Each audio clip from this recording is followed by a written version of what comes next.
Honorable Professor Dr. Mohammed Faisal Abdullah, Chairman of the Institute of the Strategic and International Studies, Malaysia. Ban Iran Datin Patuka Shazana, Chairman of the Brunei Darussalam Institute of the Policies and the Strategic Studies, and the 2023 Chair of the ASEAN ISIS Network. Respected ambassadors, scholars, and dear friends, good evening. This is my pleasure to attend the 36th Asia-Pacific Roundtable Conference. First of all, on behalf of China Embassy in Malaysia and on my own account, I give the warmest congratulations to the ISIS Malaysia on the successful convening of this important conference. My sincere thanks to the Professor Dr. Mohammed Faisal Abdullah, Chairman of the ISIS Malaysia, for kindly inviting me to attend the APR and deliver a speech. This is the first APR held in the face-to-face ways after the pandemic, something we have been expecting for long. The theme of this year's APR is an age of the strategic uncertainty. It is particularly timely and relevant. The world is confronted with the challenges and the difficulties unseen in the history. Geopolitical conflicts keep occurring. Global economy recovery weak, and the Cold War mentalities regain strength. The world is full of the uncertainty and instability. We are once again at the crossroad. Which path to take? We have to choose. To pursue the common prosperity or let go the trend of the poor becoming poorer and the rich becoming richer. To keep doors open to their friends or build walls to confront each other. To conduct a win-win cooperation or play the zero-sum games. To these questions, China has given its clear-cut answer. It is to take the path of peaceful development, open inclusiveness, and win-win cooperation. China is dedicated to give a safe and prosperous life to both its own people and other peoples in the world. Building a community with a shared future for mankind, put forward by President Xi Jinping, has provided the Chinese solution to adding more certainty toward peace. As the term suggested, a community with a shared future for mankind means that the destiny and the future of each and every country and nations are interlocked. Therefore, we should work together through thick and thin to build our common planet, a harmoniously big family. After 10 years of the unremitting efforts, the Shared Future Community Network has already taken shape. Comprising the bilateral, regional, trans-regional, and the global governance communities covering various fields. Peoples of the different countries has become more closely connected and bonded, just like a family. The world has become a more peaceful and loving place thanks to this network. The Belt and Road Initiative, BRI, has injected the strong impetus to the global economic growth. BRI has promoted inter-country connectivity and integrations, bringing benefits to partner countries through policy coordination, unimpeded trade, financial integrations, facilities connectivities, and people-to-people exchange. After 10 years of the collaborative efforts, BRI has brought enormous growth to both countries and its partner countries. With the 270 billion US dollars two-way investment, 421,000 local jobs, and nearly 1,000 billion US dollars total investment achieved, China has become the largest trading partners of the 25 BRI countries, successfully helping many realize their railway dreams, bridge dreams, and the poverty alleviation dream.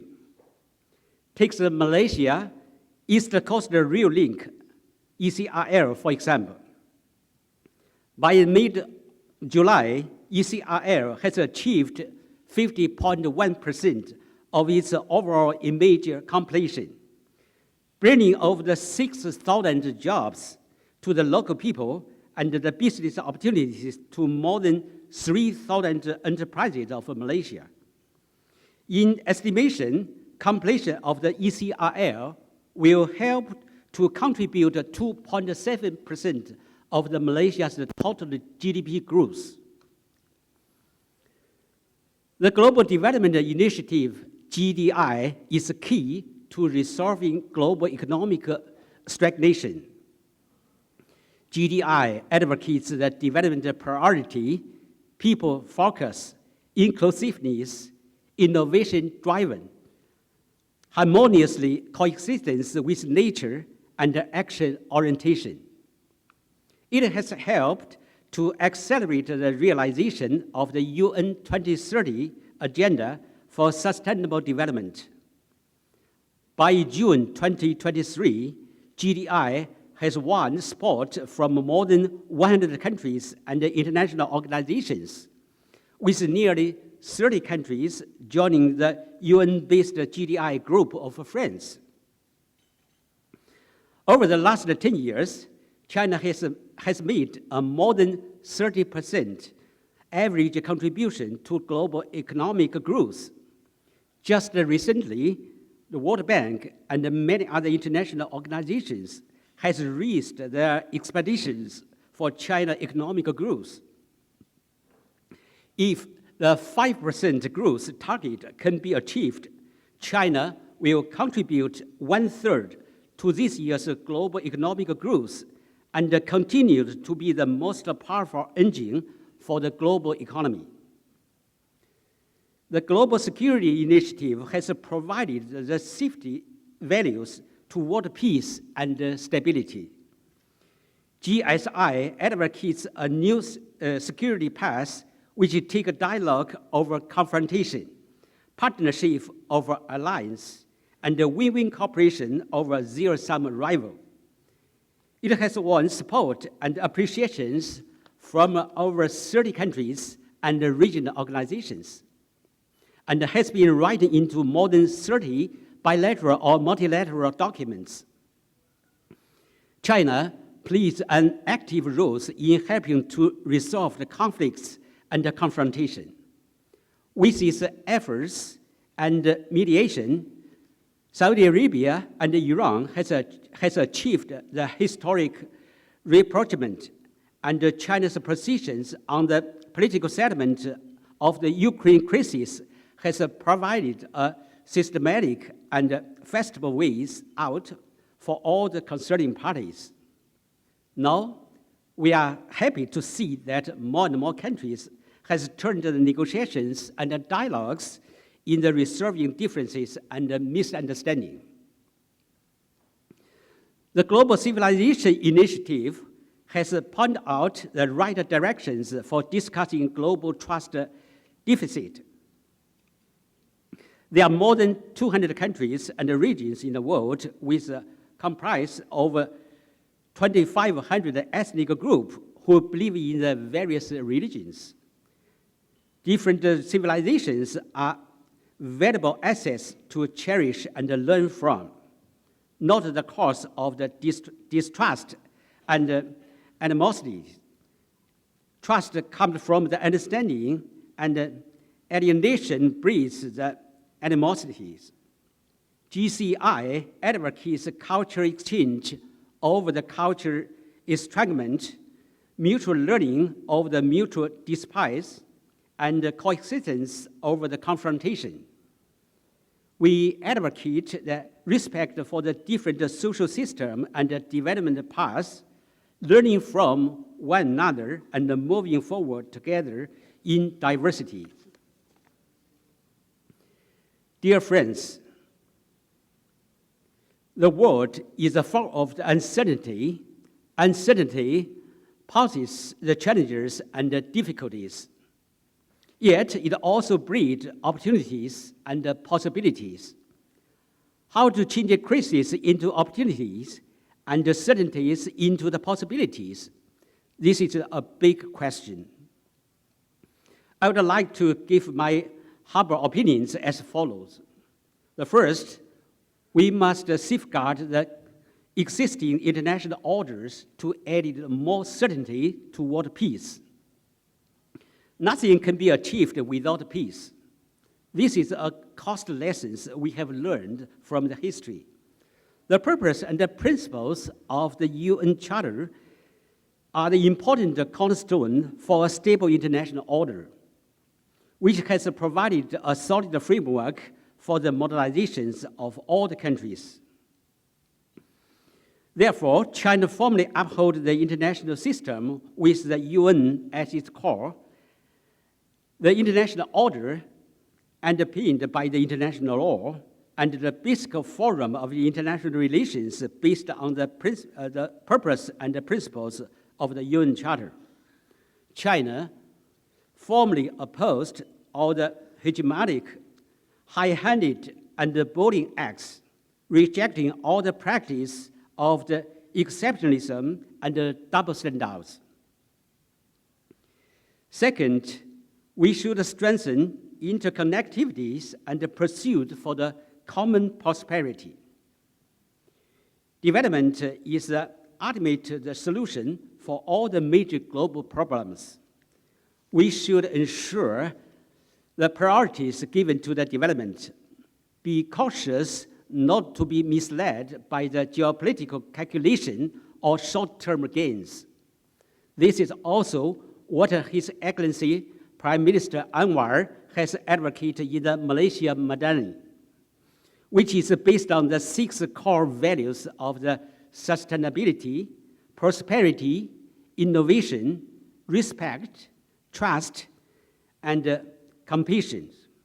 We should formally advocate liberalizations and facilitations of the trade and investment, making sure global industrial and supply chains run stable and smooth, and actively promoting global, region, sub-region, and country-specific development cooperation.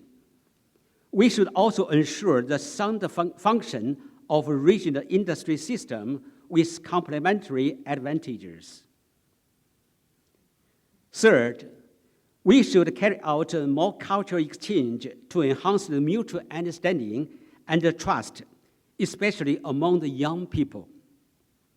We should let the people learn that differences is not hate, but to understand and respect. Diversity is not to eradicate, but to enjoy and cherish. Dialogue between Islamism and Confucianism, advocated by His Excellency Prime Minister Anwar, have set us a good example to follow. We should continue to promote exchange and cooperation in education, science and technology, culture, health, sports, media, and other fields, encouraging more people, especially the young generation, to learn the importance of respecting differences, which will grow up to be the ones passing these values on. There's an old Chinese saying, 天下兴亡，匹夫有责, which means every citizen is responsible for the rise and fall of his country. Chinese intellectuals are particularly committed. They take it their long life missions to make their countries and the world safe and prosperous. I believe all the cited scholars must share the same commitments with your Chinese counterparts. That is, you are all the dedicated to making this world a safer and a better place. By conveying the voice of truth and justice with knowledge, insight, and good faith, you will surely help to build a safer and a better world, where the peace, love, and prosperity flourished, a world with more certainty and goodness. I would like to join you in these great endeavors. Once again, wish the 36th Asia-Pacific Roundtable a great success. Wish you good health and success in all the endeavors. Thank you. Thank you very much.